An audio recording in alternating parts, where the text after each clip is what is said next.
Good afternoon, Professor Doungel. Good afternoon. So, should we start, sir? Yes, yes.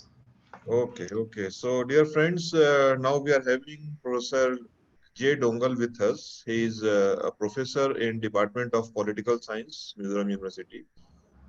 He's having a very rich biodata. I was trying to scan some information, and it is very long, more than around some 60 pages of biodata. So he has written a good number of papers, more than 60 papers are there, including more than 35 in journals. He has presented more than 70 papers in different seminars, national and international. And he has chaired more than 30 sessions of different seminars. He has delivered keynote addresses more than a dozen. Many webinars he has addressed. He was IQAC Deputy Director for Mizoram University. Then he was IQAC director for one term. Recently, his term was over. Is over. He went to USA as Fulbright scholar. Still, many other things are there which I could not cover. So, we'll better have his lecture now. Uh, the topic he has chosen for today's discussion is secularism in India and its constitutional basis. He is expert of constitution. So, sir, now time is yours, and you may start your deliberation, sir. Okay. Uh, Let me try to share the screen. Sure, sir. Yeah, Professor Bartindu, please tell me whether it is appearing or not. Okay. Let me try.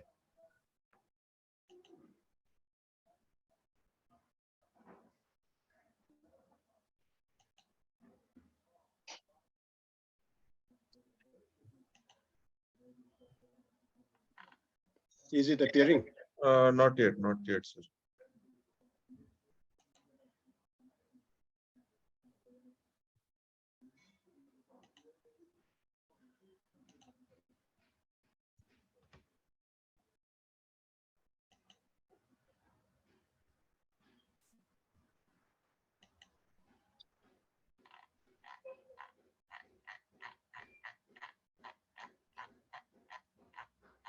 Oh.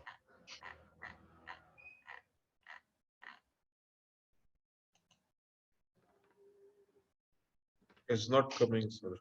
Share screen button is there. Yeah. So I click this screen.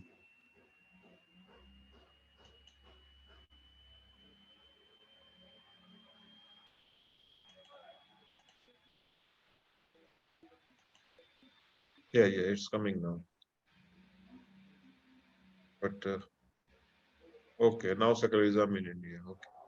Yeah, it's coming now, no? Yeah, it's coming now, sir. Okay. Go full screen presentation mode. Oh.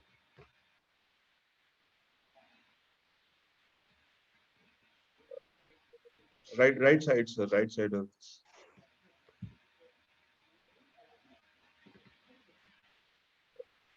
yeah, over it, sir. Left, right.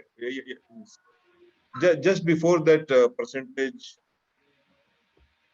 over. Right side, right side. Go, yeah, above that. Okay. After that, after two icons. This one. Next. After this, yeah, this one. Okay. Okay. Yeah. Hmm.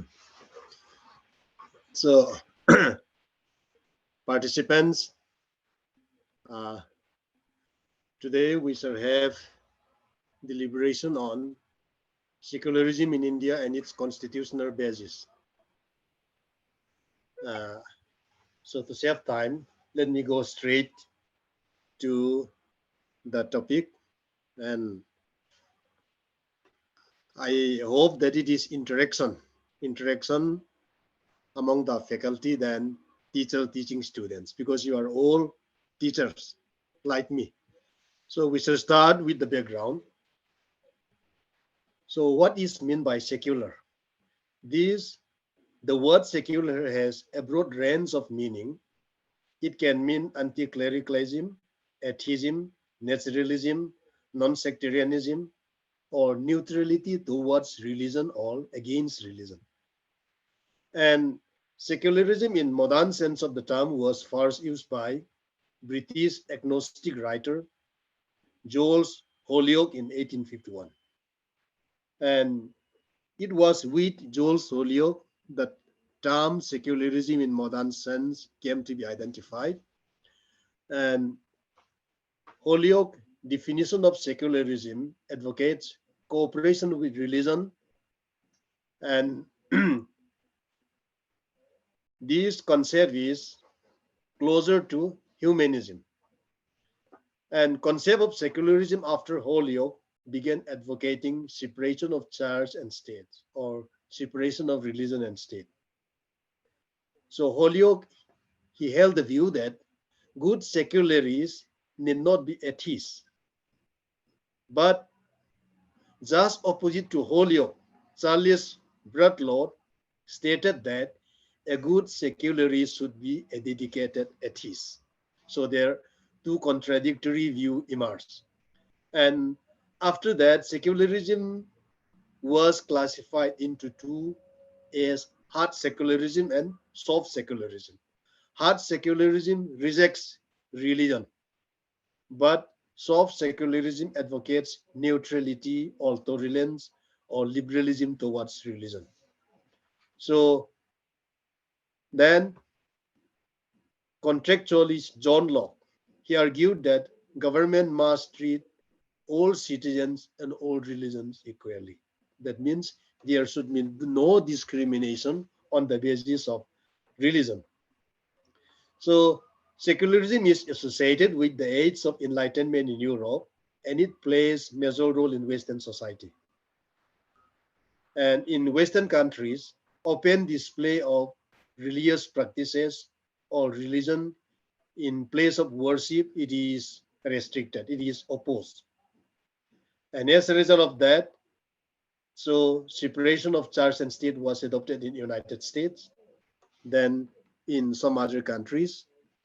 And the concept of secularism was first incorporated in the French Constitution after the French Revolution of 1789. And Western concept of secularism, also to say European or American concept of secularism, is interpreted as complete separation of state and religion. And some countries which can be stated as constitutionally secular are United States of America, France, India, Turkey, South Korea, and some other countries. And now the basic meaning of secularism. Secularism, as we know, it has an origin in Western countries, and it relates to separation of church and state.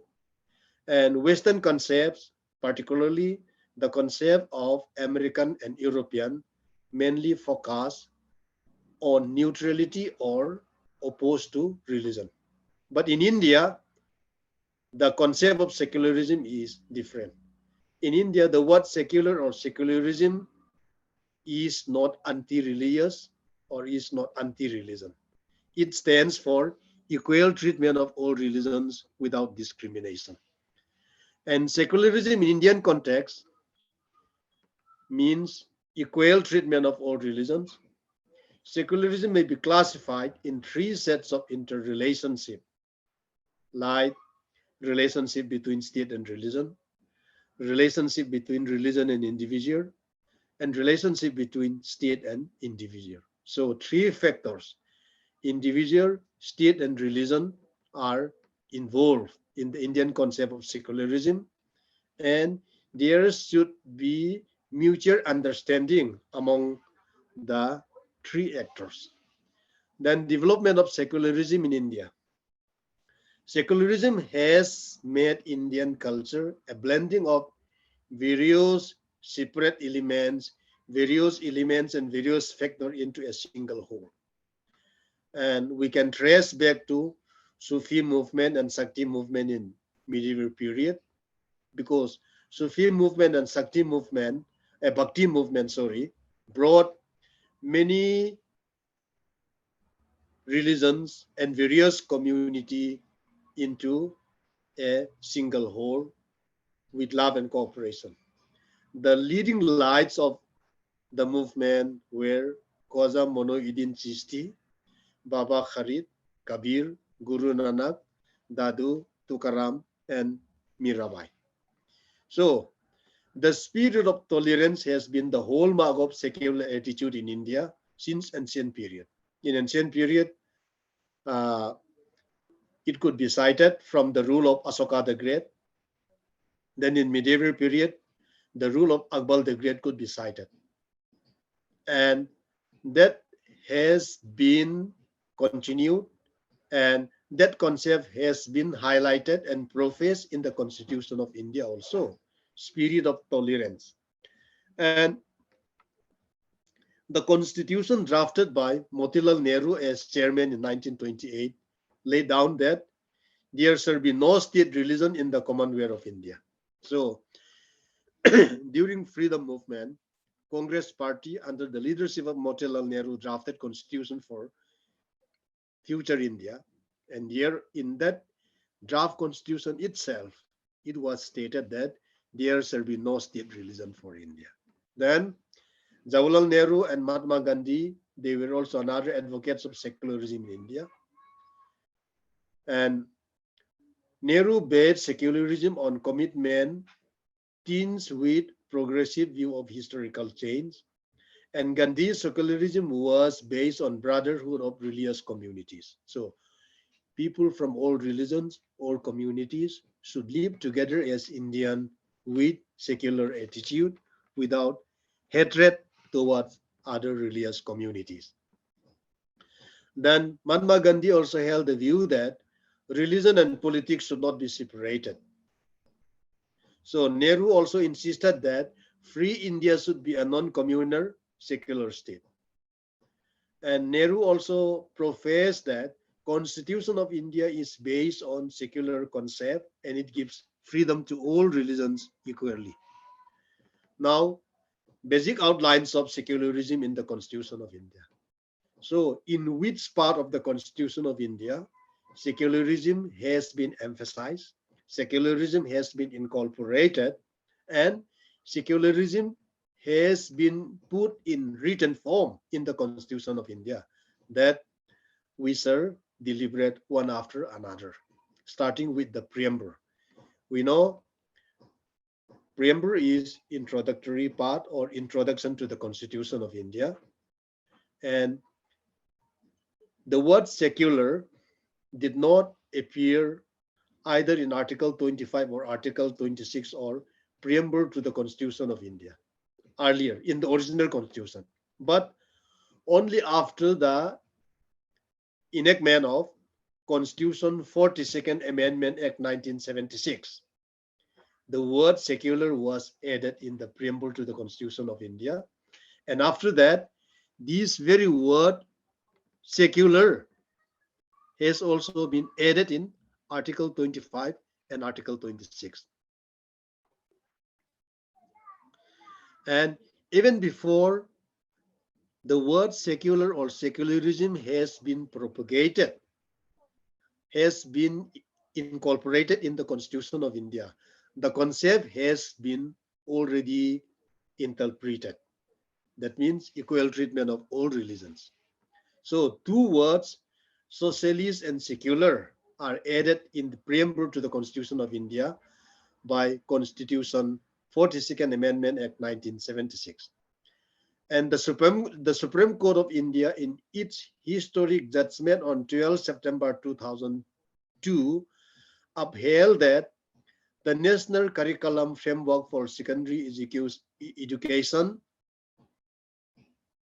was not violating secularism because it was during the earlier BJP government, NDA government led by Atal Bihari Vajpayee. There was proposal for framing National Curriculum Framework for Secondary Education.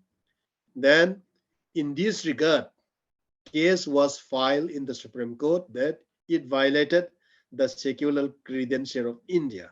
But in its judgment, the Supreme Court declared that this national curriculum framework for secondary education did not violate the secular credential of India. So that is the preamble. Then point number 2, no state religion.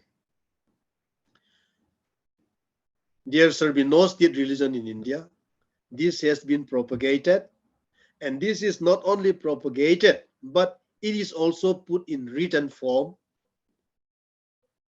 though it is not clear-cut that how it is mentioned in Article 27. The state will not compel any citizen to pay any taxes for promotion and maintenance of a particular religion. So the state is restricted to levy or collect tax from the citizens for promotion of any particular religion. So this proves that the state will not establish any religion as state religion, or the state will not provide any special patronage or special facility to a particular religion. But all religions should be treated equally. So there is no state religion. For example, Hindu is a majority religion, but it is not a state religion. Likewise, Hindu should be treated equally with other religious minorities. So this is the concept in the Constitution of India, that there is no state religion. Then, not only that, the Constitution also provides that no religious instruction shall be provided in any educational institution wholly provided by the state. Any educational institution which is run by the state should not give religious instruction to the students. So religious instruction is totally banned in state-owned educational institution, but it is not totally prohibited in denominational institution. For example, if any institution is run by Muslim-based religious board, so religious teaching can be given. Likewise, if it is run by Christian religious-based institution, it can be, religious teaching can be given, or by Hindu, but in such case also it should not be imposed. There is restriction. So religious instruction, but religious instruction is totally banned in any educational institution which is owned, managed, and wholly funded by the state. And properties of any religious group should be handled and maintained according to law of the land. And point number 3, freedom of conscience, freedom of thinking. So every person in India, every citizen is given the freedom to profess, practice, and propagate his own religion. So no one can be forced. Anyone can profess, practice, and propagate his own religion. Having said that, a person has the freedom to profess, practice, and propagate his own religion. Still, it is subjected to certain restrictions. How? Restriction imposed by the state in the interest of public order. So if it is for public order, for maintenance of law and order, restriction can be imposed by the state. Then regulation made by the state relating to economic, financial, political, or other secular activities. So on those cases, this freedom also can be restricted by the state. Then point number 4, freedom to manage religious affairs.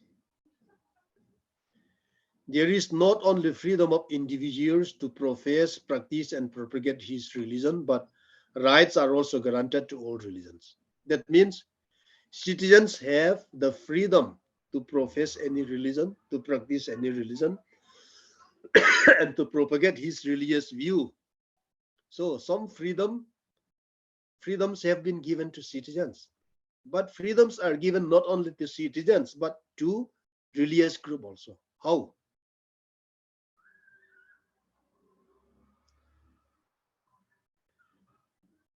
Like religious group, they can establish and maintain their own institution. Their own institution, they can run institution, school, college, university. Then they can also run institution for charitable purposes.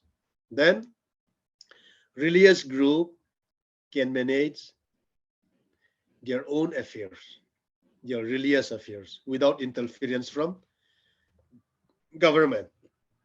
Then religious group also can own and acquire movable and immovable property. But those movable and immovable property should be administered according to the law, as provided by the law. Those properties should be managed. Then equality before law. Article 14 grants equality before law and equal protection of all to the laws. That means all citizens of India, they are equal before law and they are equally protected by the laws also. Whether a person is Hindu, maybe Muslim, maybe Christian, maybe Buddhist, maybe Zoroastrianism, maybe Jains, or some other faith, but they are all granted equality before the law and they are all equally protected by the law. So the law is not giving special treatment to any particular religion or religious group. Then cultural and educational rights. Article 29 guarantees the right of any section of the citizens residing in any part of the country. That means any citizens from any community, citizens may be from major community or minor community, or those who reside in any part of the country who have distinct language, script, or culture of their own, they can conserve and preserve their language, script, or culture. This is granted by Article 29. Just because a community is a small community, it does not mean that it should be assimilated by the majority community and it should go as per the culture and language of the majority community. It is not. However small or however few a community is, if any community has distinct language, script, or culture, so the same can be conserved and preserved. This has been granted to minority community by Article 29 of the Constitution of India. Then Article 30 provides that all minorities based on religion or language shall have the right to establish and administer educational institution of their choice. So when we talk about minority, in the language of Constitution of India, minority is always interpreted and minority is always defined on the basis of religion or language. So people from small religious community, they are minorities, and people from the same linguistic community, they are minority. But minority cannot be interpreted as per the Constitution of India. Minority cannot be defined on the basis of tribe or uh, caste.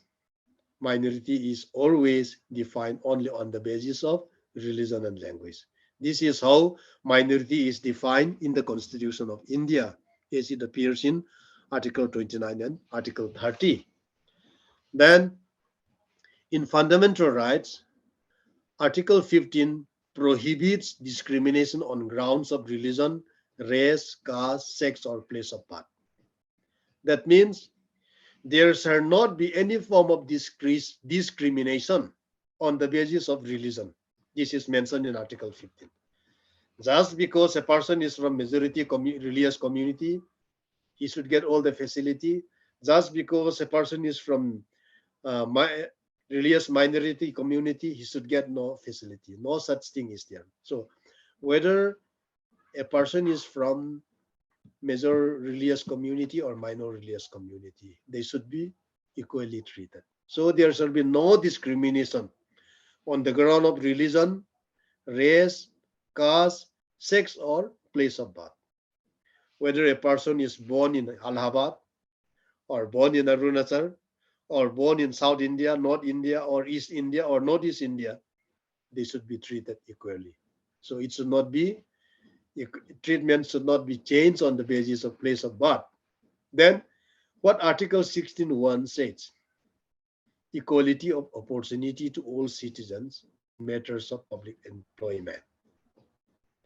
So in public employment, in employment in the government, whether it be in state government, central government, or local bodies, equal opportunity, equal employment opportunities should be given to all citizens.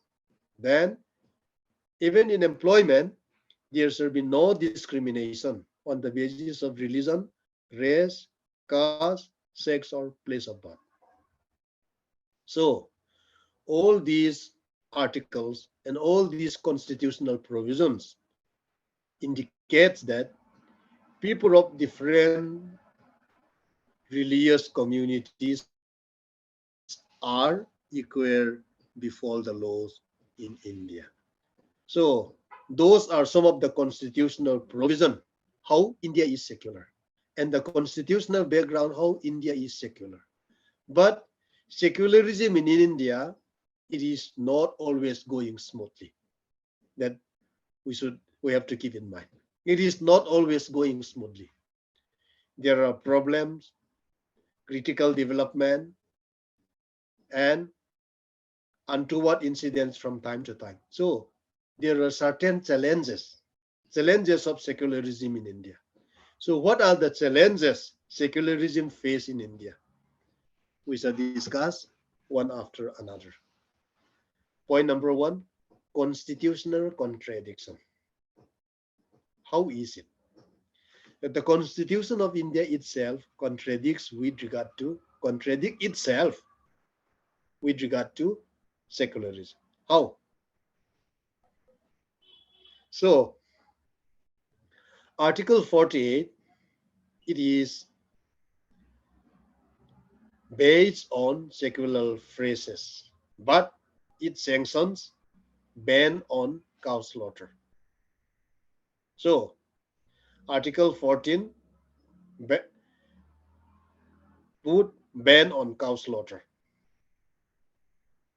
That means if it is ban on cow slaughter, so by ban on cow slaughter, what type of impact it has upon different religious community, it is different. Due to that, on this point, the constitution itself contradicts.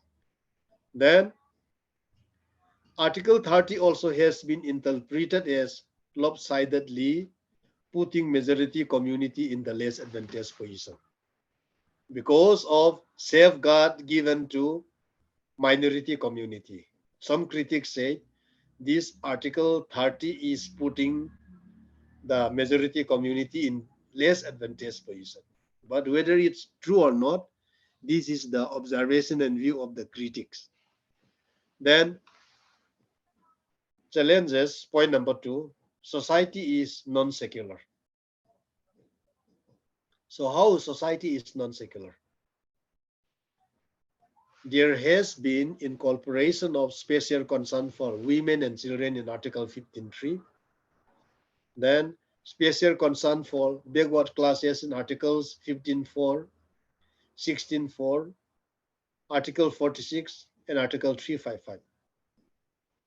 Then mention also has been made about the evil of sati and dowry.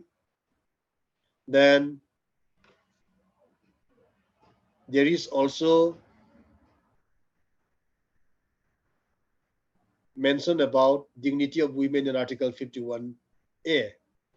So all these provisions highlight that society is non-secular. So if society is non-secular, will there be secularism in non-secular society? That is another observation of the critics. So these are some of the challenges which contradicts and which disturb the society from time to time. Then growing fundamentalism. Growing fundamentalism among the two major religious communities, Hindus and Muslims. It is a serious threat to secular character of Indian polity and Indian society.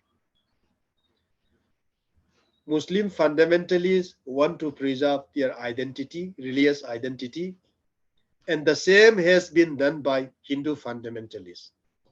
So, when both the fundamentalist group from Muslim religious community and Hindu religious community promote their own sinister design, it led to problem, violence, narrowness in mind, narrowness in thought. Then it led to unnecessary provocation, which disturbed the society from time to time. Then political parties and their vested interests. Political parties in India, they do not allow secularism to take place over their party interests.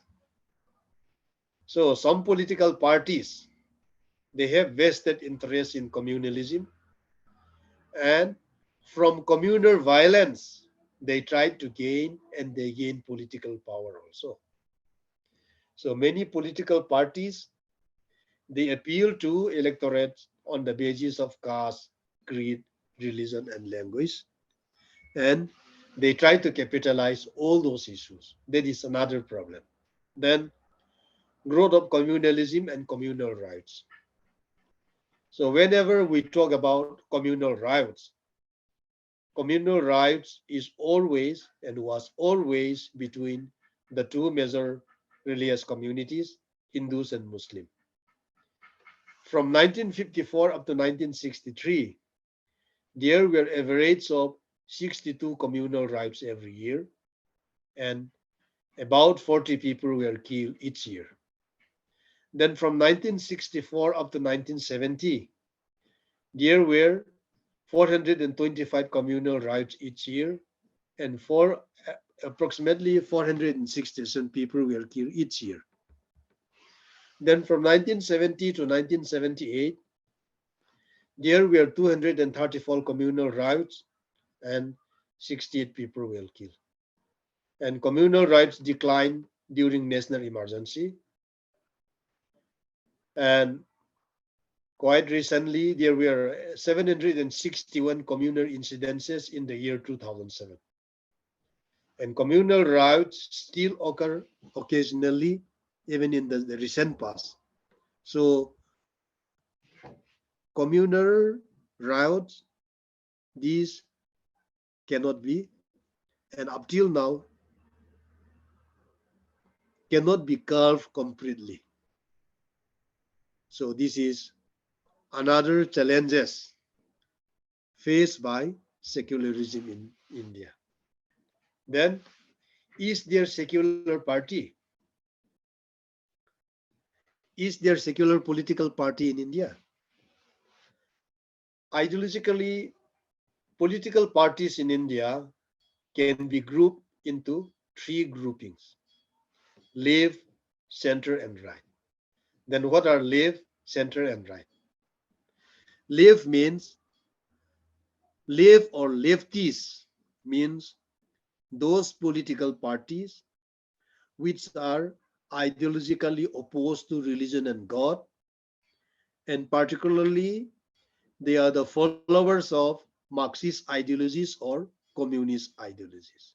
So all those political parties communist ideological orientation, which do not believe in religion and God, and which oppose religion and God, they are known as left or lefties.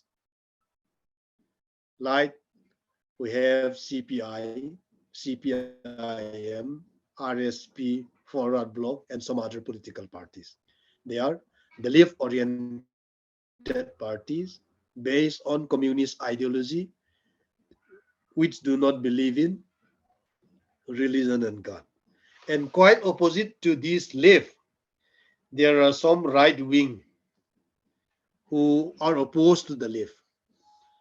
Those political parties believe in religion and God, and they are following and they are openly advocating religion and God. So those political parties just opposed to the left, which believe in religion and God and propagate religious ideology also, they are not a right or righties. So what are the righties or right parties in India? Bharatiya Janata Party, Shiromani Akali Dal, Indian Union Muslim League, Shiv Sena. These are ideologically or religiously oriented political parties. And in between these lefties and the righties, there are some political parties who are known as the centrist parties. So this centrist party, they do not oppose religion and God like what the lefties do, and they do not openly support religion and God like what the righties do. They stay in between at the center, so they are called centrist party. And this centrist party may comprise Indian National Congress, Nationalist Congress Party, Bahujan Samaj Party, Janata Dal, Secular, Janata Dal United, or all those political parties. And these centrists, sometimes they call themselves secular party. But are they really secular? This is the question that we have to ponder. So whether they are lefties, righties, or centrists, if it is for their political advantage, no one is completely staying aloof from religious perception or religious connotation. That's why it is really doubtful to clearly define which political parties are secular party in India. So a doubt still remains. Are the political parties really secular in India? And now we'll come to the concluding remark. So secularism is Western concept, as I've mentioned. It started with George Holyoake, and he defined it as uh,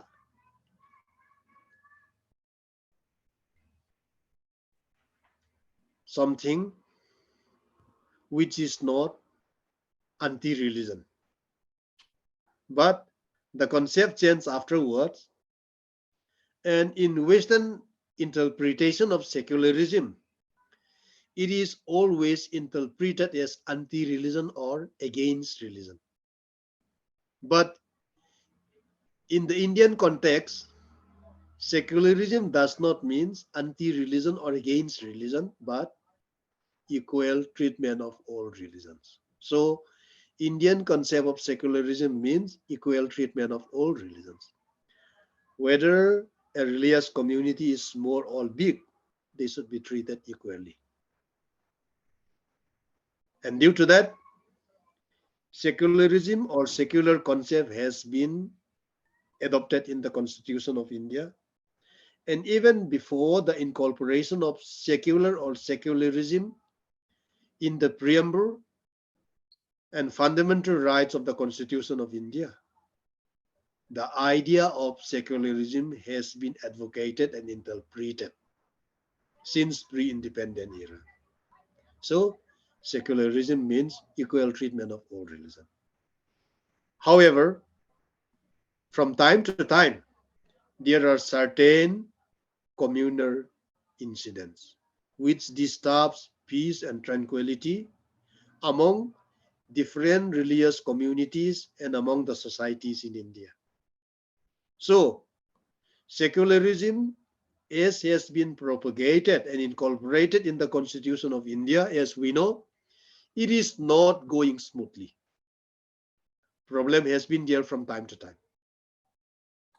There was some controversy with regard to conversion activity of the Christian missionaries in Madhya Pradesh and Orissa, and some acts have also been enacted by the concerned state government. So then, from time to time, there was also allegation that religious minority have been persecuted by religious majority. Then in such a way, some discriminations have been there on the basis of religion. It always came up in the media from time to time. So, as I've said, India is facing challenges, certain challenges with regard to secularism. Then there have been criticism also. Despite all this criticism, Indian political system, it is non-discriminatory and it is secular. How? Because minority communities have the chance to occupy high official position of the government of India from time to time.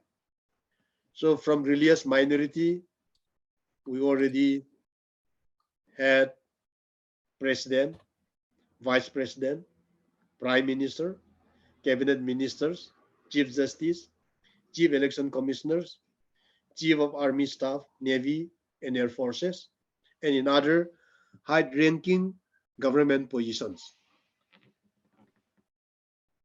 Due to that, the system is secular. There may be criticism, there may be critical comment, but the practice of the political system in India, we can say that it is secular. Then, is the majority community feeling insecure? Like some communal parties propagate communal politics, which sometimes disturb the social atmosphere. And because India is a vast country, and as a vast country, there are different political parties. Some political parties propagate communal politics. Some may propagate certain religious agenda. Some may propagate hatred towards other communities. But we can say that India as a whole can be described as a secular country. So, Mrs. Indira Gandhi, the former Prime Minister of India, says, quote, secularism and democracy are the twin pillars of our state, the very foundation of our society, unquote. So, the foundation of Indian democracy, the foundation of Indian political system lies on secularism and democracy. They are the twin pillars of state structure in India. So long as secularism and democracy are firm, so long as secularism and democracy go on smoothly, Indian Union is safe. But once this secularism and democracy are demoralized, once secularism and democracy are encroached, then disintegration of India may start, who knows. So the foundation of Indian political system completely lies on secularism and democracy. So, as I've said, secularism, it is a vast concept. Then, secularism in the context of India, it is different from the Western context. But up till now, as I've said, there are certain communal incidents and there are certain secular issue. Many critical comments also have been given, but as a political system, Indian political system is secular. So privilege and facilities also equally have been given to all religious communities, whether minor or major. And due to that, as I've said, even people from religious minority, they already became president, vice president, prime minister, cabinet ministers, then high important officials of the government in the central level. So these are hardly found in many countries of the world. So despite certain criticism and critical comments, my conclusion is that Indian political system is secular enough, and the secular credential of the political system of India is proved by the provision in the Constitution of India. Okay. If there is any query, I think we can have time for that. Or participant, if you have any question, any query, yeah, please put it in Professor the Manoj question can and chat initiate it. box. Please.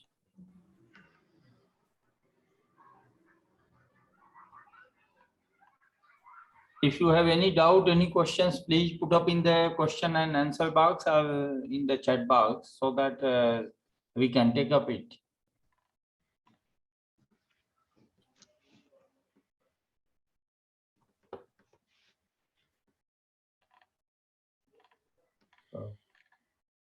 I think so. No There query. is no question. Only they are paying their sincere thanks and praising that for very informative session for them. So with this, thank you so much, sir, for delivering. Always you have helped to the HRDC in the critical time also.